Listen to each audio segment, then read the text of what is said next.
नमस्कार, मुद्दे की बात में आपका स्वागत है। मैं हूं मनोज मनु। विपक्षी दलों के गठबंधन इंडिया यानी कि Indian national development inclusive alliance की तीसरी बैठक मुंबई में 31 अगस्त और 1 सितंबर को होगी। इस बैठक में गठबंधन के संयोजक की घोषणा होनी है। साथ ही समन्वय समिति का गठन, आम चुनाव के लिए समझौते में शामिल सभी पार्टियों के बीच संभावित सीट बंटवारे के फार्मूले पर भी चर्चा हो सकती है। मुंबई में होने वाली इंडिया की तीसरी बैठक में 28 दलों के लगभग 60 नेताओं के शामिल होने की संभावना है। मुंबई की बैठक में इंडिया गठबंधन का लोगो भी जारी किया जा सकता है। आपको बता दें कि इंडिया की पहली बैठक पटना में 23 जून को हुई थी, जबकि दूसरी बैठक बेंगलुरु में 17-18 जुलाई को हुई थी। विपक्षी एकता की दूसरी बैठक में बेंगलुरु में विपक्षी दलों के गठबंधन का नाम इंडिया तय किया गया था। इसका ऐलान कांग्रेस अध्यक्ष मल्लिकार्जुन खड़गे ने विपक्षी दलों की प्रेस कॉन्फ्रेंस में किया। उन्होंने कहा था कि समन्वय के लिए 11 सदस्यों की कमेटी और एक कार्यालय जल्द बनाया जाएगा। इसकी घोषणा मुंबई में होने वाली अगली बैठक में यानी कि 31 अगस्त को या 1 सितंबर को होगी। उधर इंडिया गठबंधन की मुंबई में होने वाली बैठक से पहले एक दिन पहले बीएसपी सुप्रीमो मायावती ने सोशल मीडिया के जरिए यह ऐलान कर दिया कि उनकी पार्टी 5 राज्यों में इस साल होने वाले विधानसभा चुनाव और 2024 के लोकसभा चुनाव लड़ेगी। विपक्षी दलों के इंडिया गठबंधन की मुंबई बैठक से एक दिन पहले इस ऐलान से यह साफ हो गया कि बहुजन समाज पार्टी विपक्षी गठबंधन का हिस्सा नहीं बनेगी। इसके पहले कयास लगाए जा रहे थे कि विपक्षी नेताओं ने मायावती से गठबंधन में शामिल होने के लिए संपर्क किया था। आज इसी पर हम मुद्दे की बात करेंगे। हमारे साथ चर्चा के लिए मेहमान जुड़ेंगे।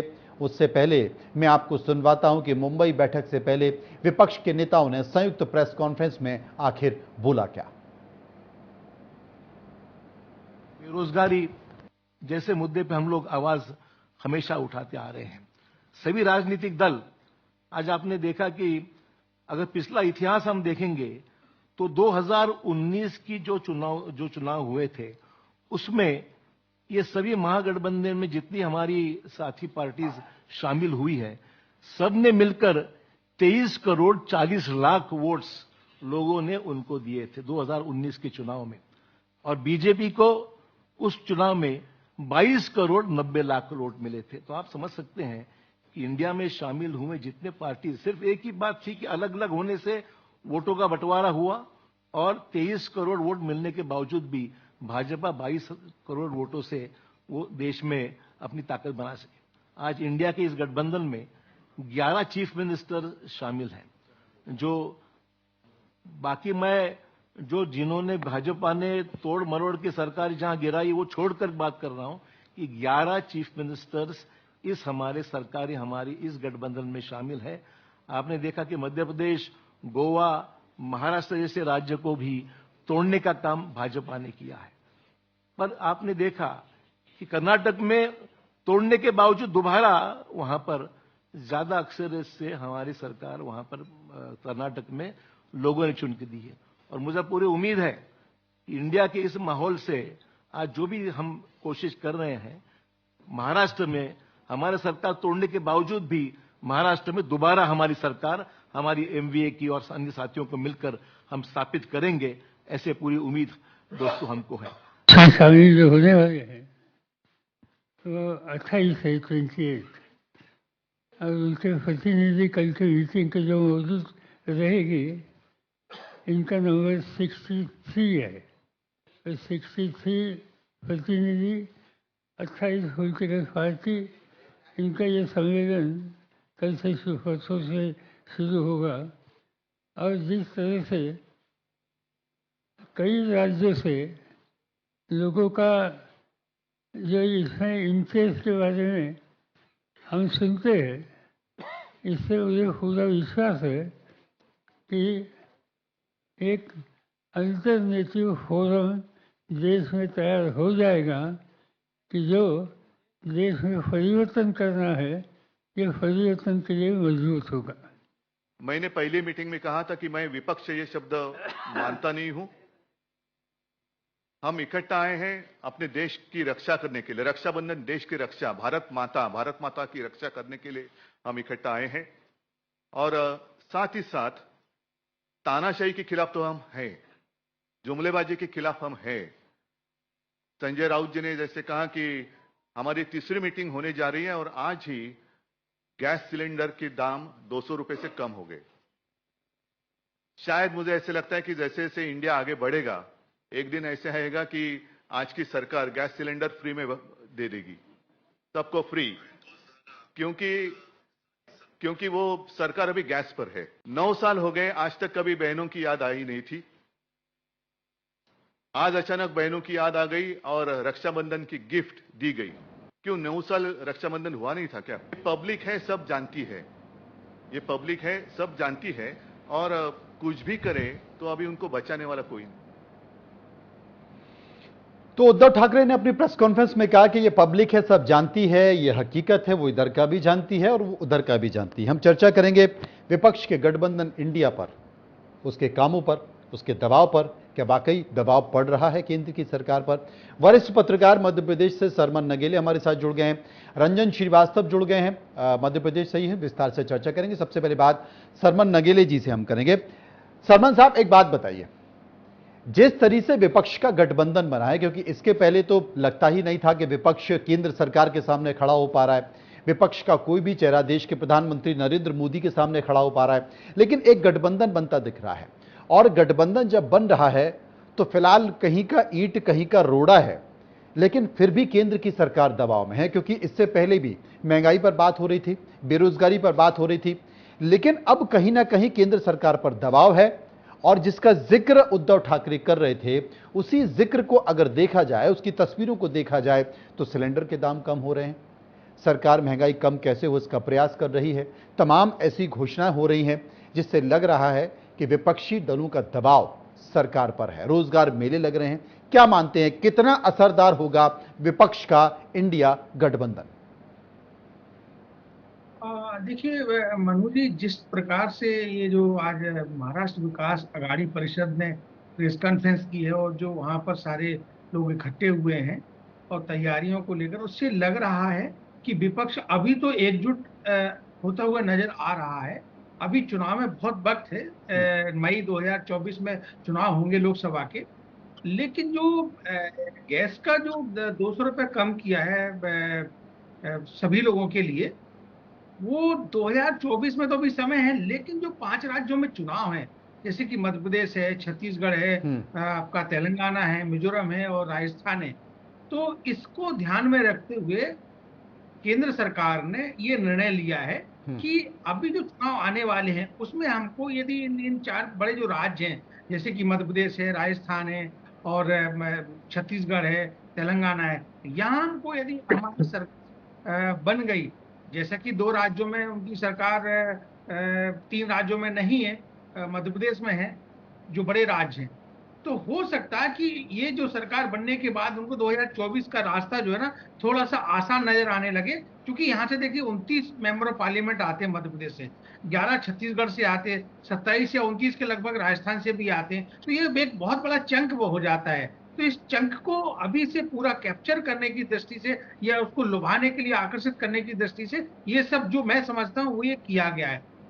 अब जहां तक जो उद्धव ठाकरे जी ने कहा कि वो जैसे जैसे इंडिया बढ़ेगा और वैसे वैसे, तो अभी तो देखिए चुनाव का बहुत समय है, 1.5 साल है, तो अभी ये कहना मुश्किल है। लेकिन विपक्ष को तो कुछ कहना है, तो विपक्ष ने उस हिसाब से अपनी सही रणनीति अपनाई है। इस तरह का दबाव यदि बनाएंगे तो अल्टीमेटली फायदा जो है ना ये आम नागरिक को होगा, भारत के नागरिक को होगा। और ये अच्छा संकेत है कि कम से कम सरकार जो है ना विपक्ष के दबाव में आ गई है और इस तरह का निर्णय ले रही है। और यदि विपक्ष जो है ना इसी प्रकार से पेट्रोल में, डीजल में, वैट में और तमाम सारी चीजों में और कर दे तो ज्यादा अच्छा होगा। इसके साथ साथ जो महंगाई बहुत तेजी के साथ बढ़ रही है, जो बेरोजगारी का स्तर बहुत तेजी के साथ बढ़ रहा है, जो लोगों में जो बाकी चीजों की जो कमी आ रही, उसमें भी सरकार यदि इस पर कुछ निर्णय ले तो अच्छा रहेगा और ये चुनाव में इनको लाभ भी करेगा। क्योंकि देखिए जो डीजल है वो सर्वाधिक किसान यूज करता है, पेट्रोल हर व्यक्ति यूज करता है। अब जहां तक जो दूसरी और महंगाई की बात आई है, तो महंगाई तो सभी वर्गों के ऊपर लागू होती है, चाहे वो गरीब हो, चाहे मध्यम वर्ग हो, चाहे अमीर हो। तो अब ठीक है कि अमीर अफोर्ड कर लेता है, लेकिन मतदाता तो गरीब ही होता है ना, मतदाता तो आम आदमी होता है, वही सबसे ज्यादा वोट कास्ट करता है। तो सरकार को इस ओर भी यदि ध्यान, अब उनका ध्यान कहाँ है ये सरकार के लोग जाने, लेकिन यदि वो इस तरफ भी विपक्ष यदि कुछ दबाव बनाता है, सरकार कुछ निर्णय लेता है, तो ये अच्छी बात होगी। अब जहां अगर तक निर्णय लेता विपक्ष तो ये अच्छी बात होगी। रंजन श्रीवास्तव हमारे साथ मौजूद है। रंजन साहब, तमाम बातों के बीच, क्योंकि आजादी के बाद से अगर देखा जाए तो गरीबी इस देश में घटी नहीं है, लगातार बढ़ रही है। और गरीबी का आलम यह है कि सरकार 80 करोड़ लोगों को फ्री में अनाज दे रही है। वो इसलिए दे रही है क्योंकि देश में गरीब है, उनके पास खाने के लिए नहीं है। महंगाई आजादी के बाद से लगातार बढ़ रही है, न जाने कितनी सरकारें बदल चुकी हैं, लेकिन कोई भी सरकार ना गरीबी खत्म कर पाई, ना महंगाई खत्म कर पाई, लगातार ये बढ़ रही है। इन सब के बावजूद भी अगर ये गठबंधन बना है, क्योंकि भारतीय राजनीति में जब भी सरकारें बदली हैं तो परसेप्शन पर बदली हैं, या तो लीडर पर बदली हैं या फिर परसेप्शन पर बदली हैं। यूपीए की सरकार में हमने देखा कि पूरी यूपीए की सरकार को भ्रष्टाचारी बता दिया गया, ये बता दिया कि हजारों करोड़ के घोटाले इसने किए हैं और तमाम सारी चीजों को सुप्रीम कोर्ट ने जो कहा वो भी सबके सामने है। तो भारतीय राजनीति परसेप्शन पे हुई है। हमारे सामने जो परसेप्शन दिखाई दे रहा है, हमारे सामने जो तस्वीरें दिखाई दे रही हैं इंडिया गठबंधन की, आपको लगता है कि 2024 में विपक्ष का गठबंधन देश के प्रधानमंत्री नरेंद्र मोदी का जो परसेप्शन बना हुआ है उसमें कमी ला पाएगा, उसको कमजोर कर पाएगा? जी मनोज जी, बड़ा अच्छा सवाल आपका है। मुद्दा भी अच्छा है। मेरा मानना है कि देखिए, मैं बीजेपी की बात करूंगा। भाजपा हमेशा कहती है, चाहे स्टेट में हो चाहे सेंट्रल में, हमें एक मजबूत विपक्ष चाहिए, बार बार बात होती है। लेकिन सत्ता पक्ष नहीं चाहता कि वाकई विपक्ष मजबूत हो। चाहे गवर्नमेंट एजेंसीज का मामला हो, कैसे उनको यूज किया जाता है, या पार्टी में तोड़फोड़ का मामला हो दूसरे पार्टी में, तो कोई पार्टी हो वो नहीं चाहता विपक्ष मजबूत हो। विपक्ष के मजबूत होने का फायदा यह है, चाहे थर्ड फ्रंट हो, चाहे दो बाइपोलर पॉलिटिक्स हो, उसका फायदा एक सरकार पे हमेशा दबाव बना रहता है। फॉर इंस्टेंस जीएसटी का मामला ले लीजिए। जीएसटी हमारे किस चीज में नहीं लग रहा है। जो महंगाई बढ़ी है, वैसे जो इकोनॉमिस्ट हैं अच्छा उसको एक्सप्लेन कर पाएंगे, और आपका भी काफी अनुभव मनोज जी, आप भी अच्छा एक्सप्लेन कर पाएंगे। लेकिन मुझे जो लगता है कि जो महंगाई के जो फैक्टर्स हैं, और खासकर जो मिडिल क्लास पिस रहा है इस पूरे प्रोसेस में, चाहे बेरोजगारी का मुद्दा हो, कर्नाटक में देखा हम लोगों ने कैसे बेरोजगारी का मुद्दा हावी हुआ, महंगाई का मुद्दा हावी हुआ। तो अल्टीमेटली एक इमेज बनी मोदी जी की, ठीक है, एक कंट्री में। लेकिन जब लास्ट में जब हमारे जेब पे बात आती है, हमारे किचन के बजट की बात आती है, तो बेरोजगारी की बात आती है, तो अल्टीमेटली असर तो करता है। तो विपक्ष अगर मुद्दे हमारे उठा रहा है तो सरकार पे दबाव बनना ही बनना है, चाहे कोई पार्टी सरकार में, कोई पार्टी सेंटर में हो। तो मुझे लगता है भले सिंबॉलिक सही, आगे आने वाले समय में कितना मजबूत रह पाते हैं, मायावती आती नहीं आती बात की बात है। लेकिन मेरा मानना है कि जो आपके वोट का जो परसेंटेज बताया कि विपक्ष का वोट ज्यादा है, तो जाहिर है अगर आंकड़ों की बात ही करें तो आंकड़ों के तौर पे भी विपक्ष के वोट ज्यादा हैं। अगर एकजुट होते हैं, सिंपल अर्थमेटिक देखा जाए, तो जाहिर कोई भी सरकार है वो घबराएगी, और सरकार अगर घबराती है तो जनता को फायदा होता ही है। तो मेरा मानना है कि ये शुभ संकेत है विपक्ष के लिए, जनता के लिए खासकर। तो और इसका जो अभी जो आपने, जैसे आपने मेरी बात में कही शुरू में कि रक्षाबंधन पहले भी तो होता था, अचानक गिफ्ट वाली बात कहां से आ गई? तो जो सब्सिडी खत्म होता जा रहा था, और आपको याद होगा मनोज जी, सब्सिडी खत्म होने के बाद कुछ पैसे हमारे जेब में आते थे एलपीजी लेने पे, अब तो वो भी बंद हो गया। एलपीजी का जो पैसा आता था वो बंद हो गया। तो महंगाई चारों तरफ से बढ़ रही है, हर चीज पे जीएसटी है, और बेरोजगारी के बढ़ने साथ महंगाई और दम से मार रही है। तो मेरा मानना है कि भले चाहे ईडी कारण हो, चाहे सीबीआई कारण हो, जो भी कारण हो, अगर विपक्ष से मंच पे आ रहा है तो भारतीय राजनीति के लिए बहुत शुभ संकेत है, जनता के लिए बहुत शुभ संकेत है। आखिर हमारे बिल्कुल, और सबसे बड़ी बात है कि तमाम राज्यों के अगर चुनाव देखें या लोकसभा के परिणाम को देखें तो उसमें जो विपक्ष का वोट बैंक है वो वोट बैंक बढ़ जाता है। कांग्रेस चुनाव लड़ रही है, समाजवादी पार्टी चुनाव लड़ रही है, बसपा चुनाव लड़ रही है, आरजेडी चुनाव लड़ रही है, और उसका वोट बैंक बढ़ रहा है। और वोट बैंक बढ़ रहा है, लेकिन दूसरी तरफ एनडीए का वोट बैंक कंसोलिडेट हो रहा है, एकत्रित हो रहा है, और वहां पर वो जीत जाती है। और विपक्ष भले ही उसके पास वोट बैंक ज्यादा है, वो बट जाता है, इसलिए विपक्ष हार जाता है। लेकिन संकेत इस बार एकत्रित करने का है, सामूहिकता का है। लेकिन क्या यह सामूहिकता रह पाएगी, बड़ा सवाल है। क्योंकि लोकसभा चुनाव साथ लड़ने की बात की जा रही है, लेकिन जिस टेबल पर सभी लोग एक साथ बैठे हैं और उन विधानसभा चुनाव जो होने वाले हैं वहीं पर एक दूसरे के खिलाफ तलवारें भी खींच रही हैं। छत्तीसगढ़ में या मध्य प्रदेश में या राजस्थान में अरविंद केजरीवाल पहुंच रहे हैं तो इस मंच पर बैठे लोगों को और उन्हीं पार्टियों को कोस भी रहे हैं। हमने छत्तीसगढ़ के मुख्यमंत्री भूपेश बघेल से पूछा कि आप 2024 में तो एक मंच पर हैं, लेकिन विधानसभा चुनाव में एक दूसरे पर आरोप प्रत्यारोप कर रहे हैं, ये क्यों? जवाब सुनिए। इंडिया गठबंधन बना है और उस इंडिया गठबंधन में तमाम विपक्षी पार्टियां एक साथ आई हैं बीजेपी के खिलाफ कि 24 में अपने को हिसाब किताब लेना है। लेकिन उन्हीं कुछ पार्टियों में से जब एसी के कमरों में बातचीत होती है तो सहमति बन जाती है। लेकिन आपने देखा कि संसद में किस तरीके से दिल्ली में जो अध्यादेश लाई केंद्र की सरकार, उसका कांग्रेस पार्टी ने भी समर्थन किया और कुछ कांग्रेस पार्टी के नेताओं ने इस पर नाराजगी भी व्यक्त की। लेकिन विधानसभा चुनाव छत्तीसगढ़ में हो रहा है तो अरविंद केजरीवाल आते हैं, अपने साथ गारंटी लेके आते हैं और कांग्रेस की सरकार को, जिनके साथ वो गठबंधन में जा रहे हैं, उनको कोस कर चले जाते हैं, आपको कोस कर चले जाते हैं। देखिए, इंडिया जो बना है तो उसमें उस गठबंधन से वो कितना ताकतवर है इसका अंदाजा इसी बात से लगाया जा सकता है कि देश के प्रधानमंत्री उसको घमंडिया कह रहा है। तो यदि प्रधानमंत्री जी उसमें रिएक्ट करे और इस प्रकार के शब्दों का प्रयोग करे, इसका मतलब यह है कि इंडिया जो गठबंधन बना वो सबसे ताकतवर है, मजबूत है और उससे भारतीय जनता पार्टी सत्ता पार्टी में घबराहट है। अब उसके बाद अब खोज रहे हैं कि केजरीवाल क्या कर रहे हैं, कि वो क्या कर रहे हैं, वो नुक्ताचीनी निकालते रहिए। ये 2024 की गठबंधन है, 2023 के लिए नहीं है। अच्छा, 2023 में अरविंद केजरीवाल आपके खिलाफ चुनाव लड़ेंगे? लड़े भाई, शौक पूरा कर। आरोप आपके ऊपर लगाएं, कोई फर्क नहीं पड़ता, क्योंकि आपको भरोसा है, भूपेश है तो भरोसा है, कोई फर्क मुझे जनता पे भरोसा है। जनता पर भरोसा है। सरमन नगेले हमारे साथ मौजूद हैं। सरमन साहब, एक मंच है, एक मंच पर तमाम सारे नेता बैठे हैं, विधानसभा चुनाव की अलग परिस्थितियां हैं, एक दूसरे को कोस रहे हैं, लेकिन 2024 में वो कहते हैं कि हम सब एक हैं। शरद पवार के बारे में किसी को पता नहीं है कि वो सुबह उठेंगे तो क्या फैसला ले लेंगे, क्योंकि उनके भतीजे वो बीजेपी एनडीए के साथ चले जाते हैं और उसके बाद वो अकेले खड़े रह जाते हैं। फिर अचानक से कहीं उनकी मुलाकात होती है। तो इस मंच पर भी बहुत से ऐसे चेहरे हैं जिनके बारे में सुबह होते ही वो कब क्या कह दें, कब क्या फैसला ले लें, कहा नहीं जा सकता। क्या वाकई 2024 तक ये एकता रह पाएगी? और जैसा कि बीजेपी आरोप लगा रही है कि एकता जो आपको दिखाई दे रही है, ये एकता सिर्फ सीबीआई और ईडी की कार्रवाई को लेकर है और कुछ नहीं।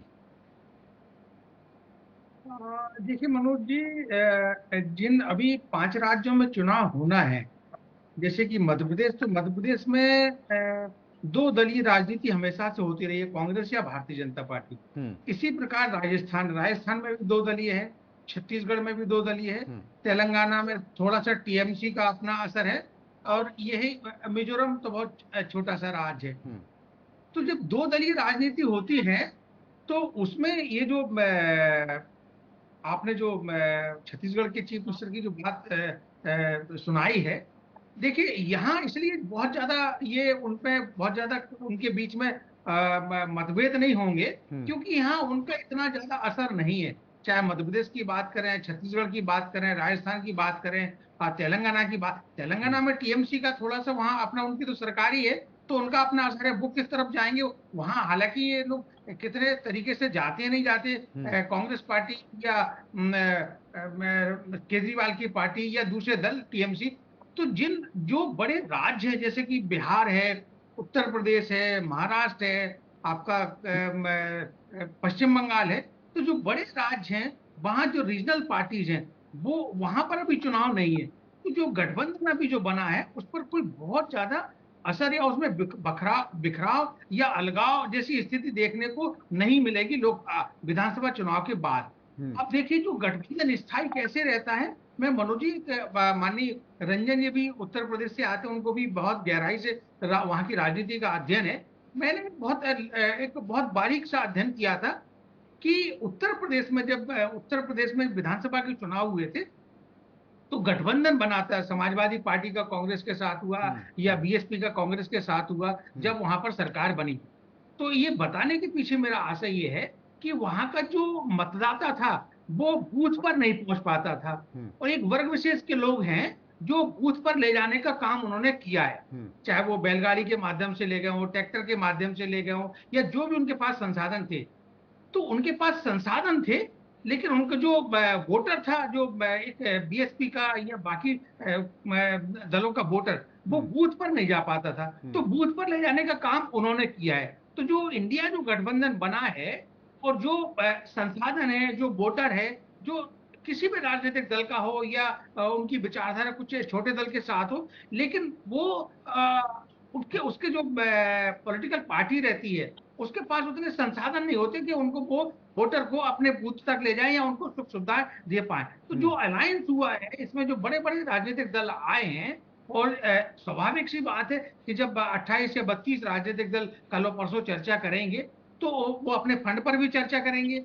उनके पास जब फंड का अपना इंतजाम हो जाएगा, उनके संसाधन, अब सब मैं एक सपोज कीजिए कि उत्तर प्रदेश में गठबंधन यदि होता है, तो समाजवादी पार्टी का जो उनका जो वहां पर जो संसाधन है, वो यदि वोटर को बूथ तक ले जाने का काम करेगा, तो इससे फायदा तो अल्टीमेटली इंडिया को ही होगा ना, नुकसान इसको बीजेपी को होगा। ये मैंने एक उदाहरण के रूप में उत्तर प्रदेश का संदर्भ लिया है। बाकी संदर्भ दिल्ली का देखें, पंजाब का देखें, आप पश्चिम बंगाल का देखें, आप दूसरे राज्यों का देखें, तो बिहार का देखें, तो वहां अल्टीमेटली फायदा जो है ना, वो इंडिया को ही होना है। ये लंबे रंजन जी हमारे साथ मौजूद हैं, उन्हीं के पास चलते हैं। और आपने कहा भी कि उत्तर प्रदेश की ज्यादा जानकारी। रंजन साहब, अगर इस गठबंधन का फायदा देखा जाए तो कहां पर होगा?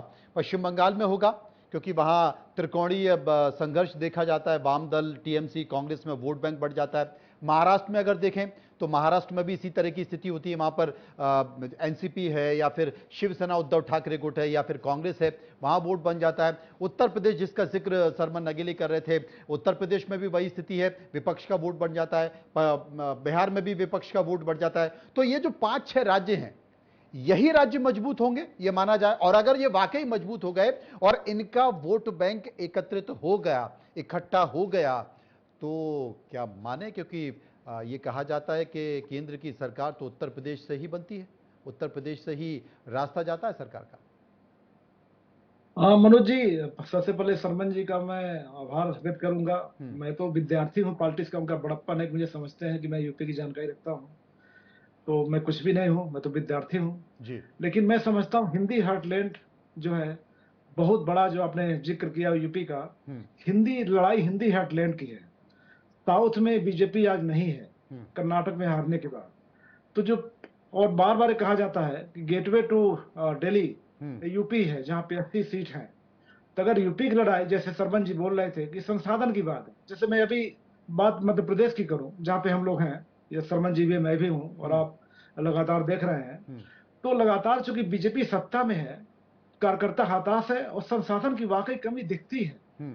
तो जब भी पार्टी एक चीज जुट जाए, लेकिन देखिए दोनों चीज नहीं चलेगा मनोज जी, कि आप स्टेट में लड़ाई करें और सेंटर के लिए आप एकजुट रहें। आपको अगर वाकई मोदी से खतरा है, वाकई ईडी से खतरा है, वाकई सीबीआई से खतरा है, और आपका एक लक्ष्य है कि मोदी को हटाना है, तो आपको स्टेट और सेंटर दोनों में आपको साथ जोड़ना पड़ेगा। और अगर साथ जोड़ेंगे तो जाहिर है आपके संसाधन है, आपके कार्यकर्ता है, एक साथ अगर है, क्योंकि मैं अभी एमपी में देखता हूं मनोज जी, कई जगह कार्यकर्ता नहीं मिलते कई पार्टी को। मैं कांग्रेस की बता रहा हूँ, कई जगह कार्यकर्ता नहीं मिलते हैं, और जो कई बार बैठते भी हैं मन से नहीं बैठ पाते हैं। बीजेपी पूरी कोशिश करती है अपनी तरफ मिलाने की। तो यूपी जो हिंदी हार्टलैंड लड़ाई है, आपने बात से बिल्कुल सहमत हूँ, लड़ाई हिंदी हार्टलैंड की है। अगर इंडिया अलायंस बनने से बंगाल अपनी जगह पे है, अगर हिंदी हार्टलैंड को डोमिनेट कर पाती इंडिया अलायंस, तो बहुत बड़ी विजय होगी और दिल्ली का बड़ी विजय होगी। वाकई आपने जो समीक्षा की वो बेहतर समीक्षा की, लेकिन इंतजार करना होगा इन 5 राज्यों के परिणामों का, उसके बाद फिर देखा जाएगा कि 24 में क्या कुछ होता है। बहुत बहुत शुक्रिया करेंगे सरमन जी, आपका भी शुक्रिया करेंगे। रंजन श्रीवास्तव जी, आपका भी, आपने विस्तार से चर्चा की और हमें समय दिया। फिलहाल मुद्दे की बात में इतना ही, बाकी खबरों के लिए आप चलते रहिए इंडिया न्यूज के लिए।